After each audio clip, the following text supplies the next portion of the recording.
Hey there, everybody. Coach Patrick here from Endurance Nation, back with yet another weekly coach chat. Tonight is Monday, February 9th, and I'm pleased to talk to you this week about finding, little extra areas of performance here in the winter training cycle known as the OutSeason of Endurance Nation. Of course, February 9th is also known in the year 2015 as the day that my spirit was broken by the snow, as we had yet another snow day. I think it was our third consecutive Monday snow day here in Rhode Island, which is ridiculous. My backyard looks more like Aspen than it does Rhode Island.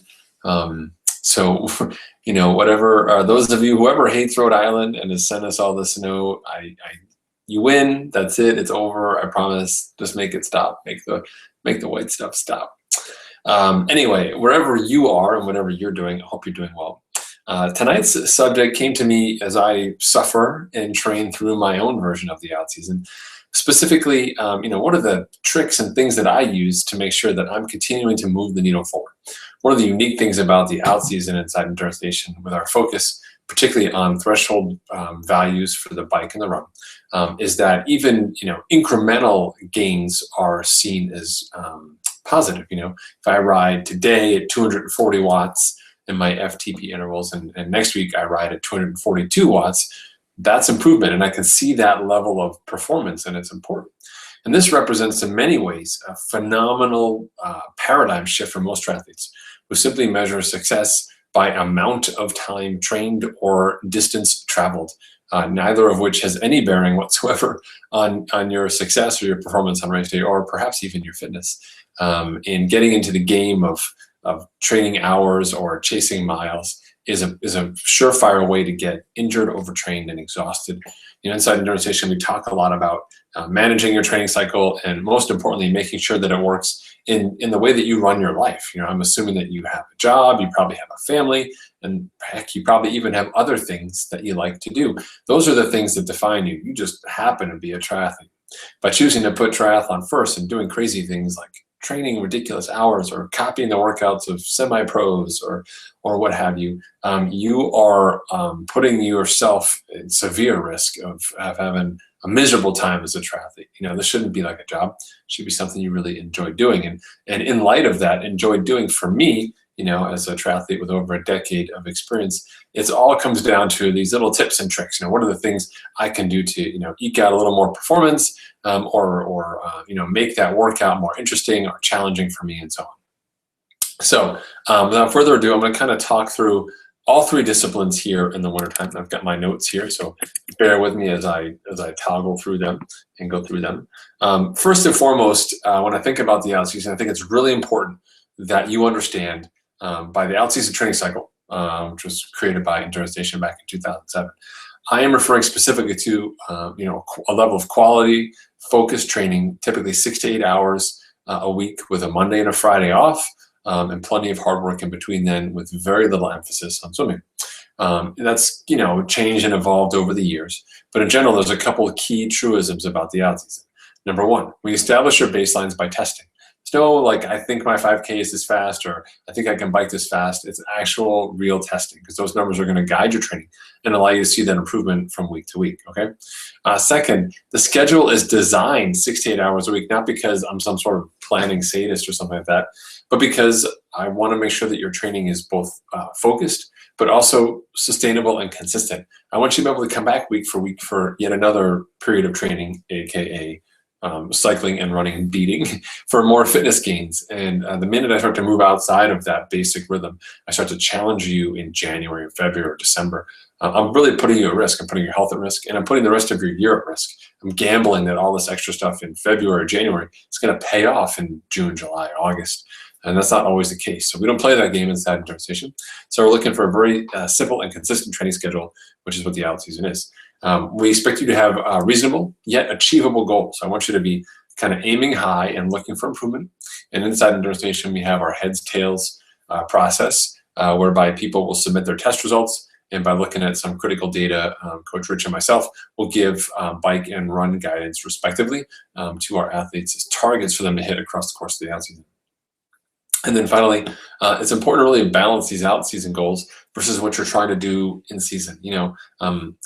It's very easy to get caught up in the workouts themselves, even though we have a changed schedule from what most triathletes have, and it's a reduced training load. That said, people will still get hung up, pursuing a goal, be it running or cycling, sort of at an all-cost mentality.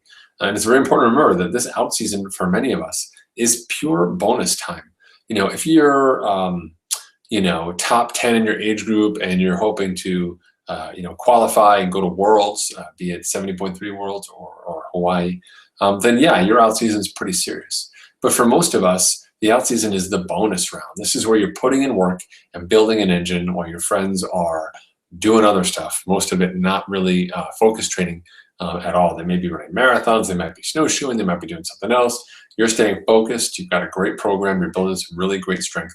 And when the weather turns nice and everybody kind of wakes up and gets together again, you're going to go out there and have some great workouts, and you're going to be able to put your friends kind of on notice that you've done some great work and that you're building towards a great season. But for most people, I think it's important to balance these out-season goals versus the rest of the season. It's easy to get caught up and start burning some of that mental energy and really kind of pushing yourself here in the winter, when in reality, it doesn't really matter that much. Like my February doesn't really matter as much as my July when it comes to preparing for an August race. July is much more important. So I need to save some of that mental energy, that focus, those spousal approval units, as we refer to them, those SAUs, for times when it really does matter. Okay, so have fun with the out season, push the out season, challenge yourself, but I don't want you going 110%. Not from the traditional, I read this in a magazine article perspective of, people who are really hitting it out of the park fitness-wise in February are doomed to fail come August. No, hitting it out of the park in February does not mean that you're going to not be awesome in July. Okay, but going all out with all of your efforts, all of your diet, everything, hitting all cylinders across the board this early, then yeah, you are exhausting that sort of critical mental and focus reserve that you're going to need for your race. So as exciting as it is to get into your training now, balance that against the requirements, the future cost of your race and the performance that you want to have, and understand that the work you're doing now in and of itself does a lot to build your fitness and get you ready for what you want to be. Okay, hopefully that's just enough of a build-up, kind of put this in perspective, but not so much that I've lost you here, right? All right, so without further ado, let's dial things over, start talking about each discipline and some tips and tricks for you over these winter months to find speed and performance. Okay, so number one on the swim. The number one swim tip that I like for the winter, aside from avoiding most early morning swims, is swim courts. We just fired this up this year with Coach Rich, doing some great functional strength training stuff for the team with videos and diagrams and charts and darts. But swim courts are fantastic because swimming well involves using the right muscles, primarily using your back to move through the water and being able to kick in sort of an efficient and fluid manner. But to be able to use your back, you have to put your body into the right position. And it's the tiny muscles, your rotator muscles, your rotator cuff, your forearm, some shoulder work as well, that sets you up to use your back. Think of it this way. It's kind of like swimming is kind of like riding a bicycle if instead of a crank arm, you had like a piece of rope on there. Right? You can imagine how hard it is to move those pedals in a circle when instead of a fixed crank arm, you've got this loosey, sort of, rope-like entity, right? And that is what swimming is. There's no strong resistance in the water. Your arm is not bent purposefully in the right position. You have to get it there. Getting it there requires focus. It requires discipline and training. And it also requires proficiency in this small set of muscles. Hence the swim court work. So the swim court work isn't meant to jack up your back and get you all crazy strong and fit. It's meant to train you preceptively to understand what muscles to trigger and when to trigger them to set yourself up for a great catch. So swim courts are a great tool to use in the winter when you've got extra time on your hands and aren't necessarily piling on the swim yards, which can also either fatigue you for the right drills, or those drills could fatigue you for the swimming as well. Okay. Number two tip for swimming in the wintertime is flexibility. We're big fans of staying flexible and loose, and a winter yoga class is a great option for total body flexibility, and nowhere is that more important than in swimming. Flexibility, again, ensures that you'll be able to do more in the water.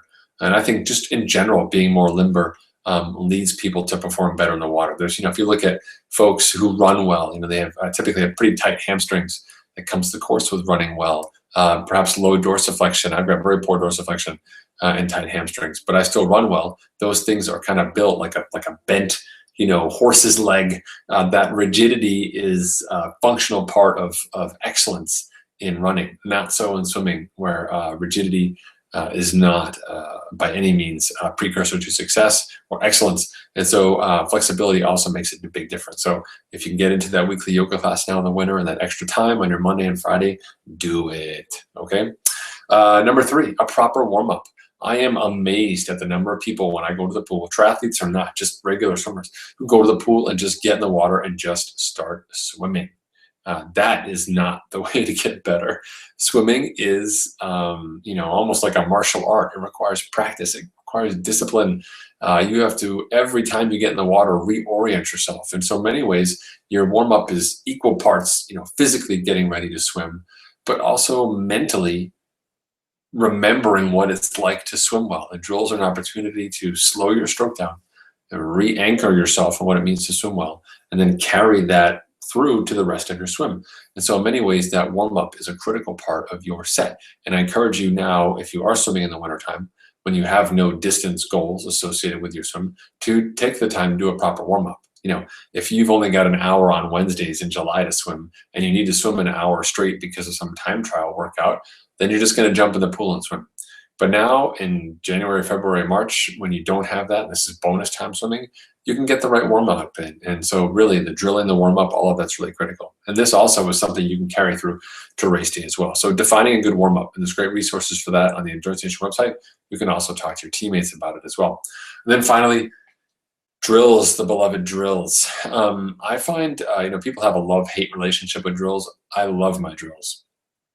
I love having an opportunity to swim at a different speed and interact with the water in a different way, because it really kind of opens my eyes to what it means to move through the water. And, depending on what you're doing, if you're swimming with one arm or doing catch up or kicking or fingertip drag or doing your archer drill or whatever it is, there's lots of different things that lead you to think about your position in the water and give you feedback on it. And so I think drills are critical part of that as well. And again, just like your warm-up, these drills become something that you use as a tool to set yourself up for good swimming.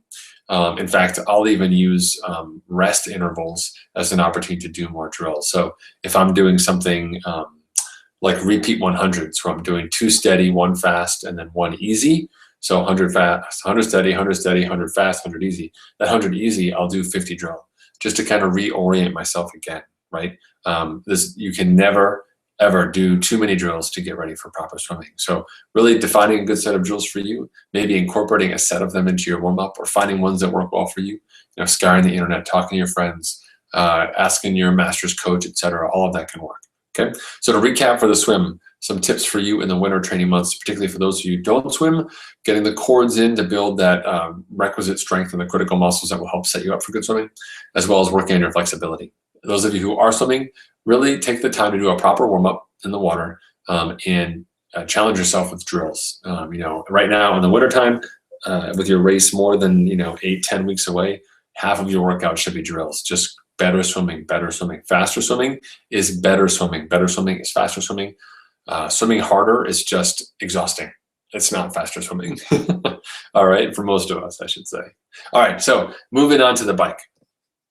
Again, can't say enough about the emphasis we put on the bike and the run. Whereas most of in a traditional triathlon season, the breakdown between swim, bike, and run is typically 20% swim, 50% bike, and 30% run. Inside the out season, it's generally 10% swim, 50% bike, and 40% run. So a lot more running, but the amount of cycling goes up overall, even though it's still just 50%, because the swim volume has come down so significantly. And also don't forget the quality of that cycling work that we're doing. So with that in mind, number one, most important thing you can do in the winter to get more out of your cycling is to get a good warm-up in. Again, can't say it enough. The number of people who just swing their leg over the bike and start pedaling, it takes about 10 minutes just for your rear tire to warm up on the trainer. It takes about another 10 or 15 minutes for your body to warm up to get ready to do work. And then you can start training. There's a reason why the Endurance Nation suggested warm-up takes about 22 minutes. 25 minutes to get ready, because that's about as long as it takes for you to get ready. Okay, and I really encourage you to do it. If you're really stuck on a certain number or in a certain rut, take the time to do a proper warm-up. You'll be amazed at the results and what you'll be able to do out of the gate with that proper warm-up in there, okay? Number 2, use a fan, okay? My garage is like 42 degrees when I start working out. I still turn on a fan after 10 minutes because I am so hot in there. Fans matter, it makes a difference. Even if it's not markedly dropping the temperature, you perceive a difference as well. So I definitely recommend having a fan when you couldn't go anywhere without it, okay? Number 3, please fuel your workouts properly. The number of people I talk to who are unhappy with their bike performance and then tell me that they're riding at 4 a.m. and they haven't had anything to eat since like 7 p.m. is shocking. It's like your kid telling you they failed their test and they only slept 3 hours, but what's the problem? You know, it's like, but you only slept 3 hours, so how can you take a test on 3 hours of sleep? And they're like, well, I don't know, I just thought I'd be all right. That's what you're saying to me. That's what I hear you saying to me. You talk about your bike workout where you had like half a cup of coffee, you had no sports drink, you had no food for that hour or 90-minute bike in there whatsoever. How do you expect your body's going to react? You're essentially starving it and then asking it to perform at peak levels. Does not work. Please fuel those workouts properly. And we have guidance for that as well in the Endurance Nation Wiki. Another key tip for indoor training I have found is finding the right cadence for you.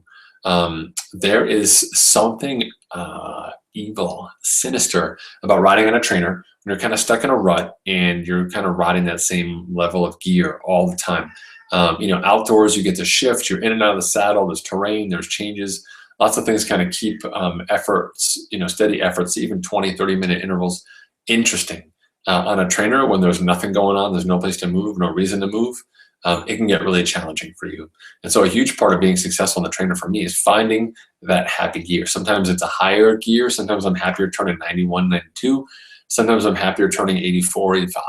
But finding that right gear and getting comfortable and used to it is a huge part to being successful in the indoors. Okay, and you want to find that balance between, you know, spinning so fast the heart rate's out of control and spinning so low that your quads are just aching because you're just pushing too much with the muscles. There's a happy place in there for you, and I encourage you to challenge yourself with different cadence levels just to see what, you know, what cadence, what gear, what cog you find that really lets you turn some good effort in a sustainable way. Okay, that's a challenge I'm always finding. I think now I'm in my 10th week, and I'm finally just getting comfortable with my cadence of choice as well. And then last but not least, a great tip that someone reminded me of last week, thank you, Ed, is building your effort across each interval. I think a lot of times people will look at an interval, especially a power athlete, and say, okay, 15 minutes at 200 watts. So I'm gonna start riding 200 watts, and I'm gonna hold that straight for 15 minutes. Well, remember my last point where I talked about how, you know, evil and insidious the intervals are in terms of just the indoor bike trainer being, just because it's so fixed and so steady and always the same. Well, approaching your interval in the same way can be very challenging as well. There's a natural flow to your power output, and you kind of have to get used to it. And I definitely recommend that you build your effort through it. So if you're looking to ride, you know, 240 watts, say, maybe the first in a 15-minute interval, maybe the first 5 minutes is like, you know, 230 watts. And the next 5 minutes is 240 watts. And then the last 5 minutes is 245 watts. That gives you your 240, but allows you to do it in a way that incrementally builds it across the interval. I'm a huge fan of that, you know, knowing that most people are able to put out more power in the last third to quarter of any given interval. You know, build your effort appropriately so you're in a good place with it. Okay, and don't overstress yourself by trying to hit that same number straight out of the gate. That is very challenging. In fact, you know, I've noticed looking at the power meter that my power will cycle through in sort of regular cycles. I have it on smoothing on a 3-second interval, show me the 3-second normalized power average, and I'll find that you know, my power will naturally cycle through. So say I'm trying to ride you know, 200 watts, I'll see like 200, 205, 208, 204, 200, 196, 192, 208, 100, 204, 196, and it keeps bouncing around like that. It's kind of hovering in that general space. But I can't get too depressed about all of a sudden seeing one number that's 10 watts lower. It's going to come around again through my natural, wherever the power meter is measuring me in whichever part of the pedal stroke. And so getting comfortable with seeing a variety of numbers is also important in finding those efforts. So to recap on the bike, get that right warm-up dialed in. If you're on the team, use our recommended warm-up. Take the time, do it right, please. Makes a big difference. Use a fan, that's super important. Fuel properly. Again, I can't believe the number of people who just don't eat well in the wintertime. You're still training like a world-class athlete. You have to fuel yourself, okay? Find that right cadence for you. Find that happy place on the bike. And then finally, you mix things up by building your effort across each interval instead of just sitting on one. You may find some good success in that space as well. All right, last but not least, the run. Oh, the winter run training. It's been a crazy winter for run training here in New England. I spent my fair amount of time on a treadmill and running outside in the snow. And either way is kind of not a win situation. We'll call it lose-lose, but it's not a win. But it is running, so I guess that kind of counts. But that said, running in less than ideal conditions does require some focus and discipline and preparation for your body to be able to run well. It's often hard for people to find success, running in less than ideal conditions, but you still expect it of yourself because you're a type A triathlete, right? Wear that A, be proud. So you're like, wow, I'm on this treadmill in this gym and it's just so hot in here and it's not great. And you just had a pile of hummus for lunch. I feel terrible. I may be coming down with something, but my workout says I'm supposed to run 8-minute miles. So I'm gonna do it no matter what. That is the typical triathlete. And it's very challenging. So I recommend you really take the time to get ready for your runs and do it right, okay? So number one, run activation. What does run activation mean? It means, activating your glutes, getting your body ready to run, kind of wrapping yourself on the process. It's almost like a mini warm-up that you'd see people do for a track workout. So it can be some light stretching. I'm a huge fan of activating the glutes. There's lots of things you can see on the internet around, clamshells, reverse clamshells, bridges, single leg bridges on how to activate your glutes and get them firing. There's new resources for you, Endurance Nation members in the wiki under running. I added those maybe 2 weeks ago on some great pre-run activation activities, just to kind of get the right muscles firing. Again, not unlike the swim cord workout we spoke of earlier. And then a proper run warm-up. Most people don't do the activation stuff. They just run easy and then run hard. That's technically a warm-up, but ideally you're getting some of that activation in earlier. So a good warm-up, again, as well, has time at the beginning where you get to kind of ease into your run, and then a steady effort period where you're actually doing some good work to kind of get the heart rate up, get things rolling, break through that sweat, get the sweat flowing a little bit before you do your work. That is super important for runs where you have intervals. With no interval running, I'm not as worried about it, but you still want to make sure you're getting in a good warm-up. Like the bike, can't emphasize enough proper fueling. Again, the cost of the run is significantly higher than riding the bike. I mean, if you're on a treadmill, you can see the calories stacking up right there. And they don't lie. It's legit. You need to fuel yourself, especially if you're indoors when you're running. You're most likely just sweating through the miles. So got to take care of yourself. Got to stay hydrated. Okay, super important. Again, use fans wherever possible to keep yourself cool. It does make a difference and will ideally allow you to squeeze out a few more seconds or miles faster than you would otherwise. And just like the bike, build your effort across those intervals. Even though say you want to hit 8-minute miles, do some time at 8:05s and some time at 7:55s and some time at 8s. Use the ups and downs. Maybe keep it at 8, but maybe play with the incline a little bit. Go from the natural 1% cadence to 2, back to 1, to 2.5, to 1.5, to half. Mess around with that, stimulus in the training stimulus a bit to keep you interested and challenged as you're running well, okay? And then finally, I think the treadmill is a fantastic tool for working on your overall running economy. You can see your form. Most of you in the gym can see yourself running in the mirror, so you can really work on your form and challenge yourself and be constantly reminded. You can work on your foot turnover on a treadmill. It's great because you can really vary the speeds and work on your stride length, foot strike pattern as well. And you'll also get some great heart rate feedback. And you can see how, changing the position of your arms or changing your breathing cycle can affect your heart rate. In many ways, finding more efficient ways for you to run at quality speeds over time. And so while, treadmill running doesn't exactly correlate outside, I love keeping at least one run outside a week in the winter, just so when I do get out on the open road come spring and the rest of my season, I'm not just spinning my wheels. If you're just running on a treadmill, you're getting a workout, but it's definitely not the same as running on the open road. So it's always nice to have an opportunity to put in that extra run.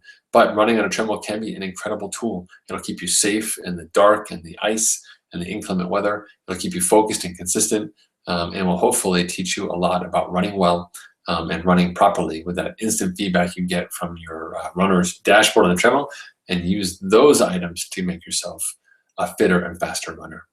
All right, thanks folks so much for tuning in for my little spiel here on finding some performance.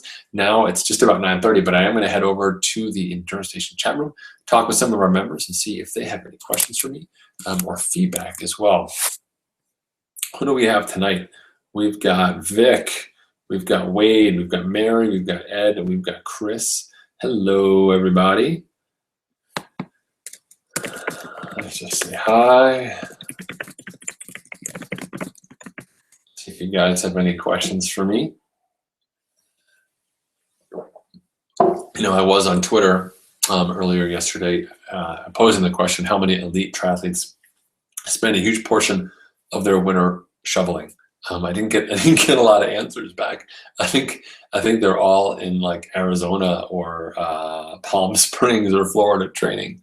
But I'm pretty sure most elite athletes are not fans of shoveling. Just putting that out there. So great question here from Chris. Thank you, Chris. Chris says, what are the pros and cons of brick workouts in the out season? In the out season, I look at brick workouts as sort of having, you know, which is essentially, for those of you who are in the unknown, that's putting a run workout right after your bike, for example, or perhaps running just before you bike, but putting those two workouts together kind of changes the training stimulus a little bit. For me, in the out season, I think of a brick workout as a time efficiency thing, you know, where if I can get off the bike and get my run in as well, you know, do 2 workouts, 1 shower, I'm done with my day. That's powerful for me and very organizationally sound. But I will say that for many years, in fact, the first 3 years I did the out season with my oldest child now, but at the time a newborn, all I ever did was the bike. I never had time to run. I was home with her. And she was too young to do anything else, but I could get the workout in before my wife went to work. So I would get on the bike early in the morning and get my main set done, 40 minutes on the bike, and then go back upstairs and be with my little one all day, maybe get a run in the jogging stroller later in the day if I could. So I couldn't do a lot of those brick workouts early on. So they're certainly not arbiters of success or determiners of future performance. But they are great tools in the winter to kind of get, like I said, save time, 2 workouts, 1 day. So if it works for you naturally, do it. If it doesn't, I'm fine with you. And I've advised many people lately to, you know, sleep in the extra 45 minutes, just ride for an hour, and then do the run at lunch or do the run later in the day. By dividing that workout up, you've just gotten back 45 minutes of sleeping. And that 45 minutes of sleeping is way more important right now than any workout performances you might get. Okay. In season, you know, I think about break workouts as, you know, related directly to speed and pacing and so on. And in the wintertime, that's less and less the case. So for me, I'm not so worried about you bricking in the wintertime unless it just plays into your hands. But also, if you get in a place where, you know, workouts are crazy, your time is crunched like today. I did my bike workout, but the kids were home from school, so I couldn't run today. So that's just the way it is. I move on. I'm not going to add that run anywhere else. The brick run on those other days are kind of bonus opportunities. If you get it done, great. If you don't, we move on. Keep running with quality. Okay, that's a great question, Chris. Thank you very much. I'm not sure if Ed, Vic, or Wade have any questions of their own. If you do, I'd love to hear them. Please don't hesitate. Even if your question has nothing to do with training in the on season or something else, I'm happy to help you guys out. Let me think about what other stuff we've got coming up. We have, obviously, we have wrapped up the 1K time trial, and we're moving on to some February challenges on the team, which is very exciting. You can find that in the challenge form. We have also gotten our 2014 Tri-Club World Champions banner, which will be going up shortly. It only took Ironman 3 months to get us the banner, but it is here, and we're excited to display that proudly for the team. So see that coming up soon as well. Well, while we were waiting, we did get another question here from Vic, who says, I'm currently on the preseason schedule trying to get back into this. Good call. Take your time, Vic. At the end of that, I don't if I don't feel I'm ready to start the out-season workouts, should I repeat the preseason? Not necessarily, Vic. You're more than welcome to fire up the beginner level of the out-season. Remember, everything in the out-season is based off of your functional fitness tests. So, the workouts will only be as hard as the work that you do in the test before you do the workout. So, for example, say you normally ride 18 miles an hour on the bike, but that was 3 years ago and you haven't trained since. Now you're getting back into training, and after preseason, you're kind of fitter and kind of ready to do some work. You do the test, and all of a sudden you're holding like 14 miles an hour. Well, your intervals are going to be closer to 14 miles an hour right now, maybe 15 miles an hour, right? But they're not going to be close to 18. So by virtue of being an experienced athlete coming back, you understand what fitness is, you understand what it means to do that work, and the abilities that you gain from the work that you've put in.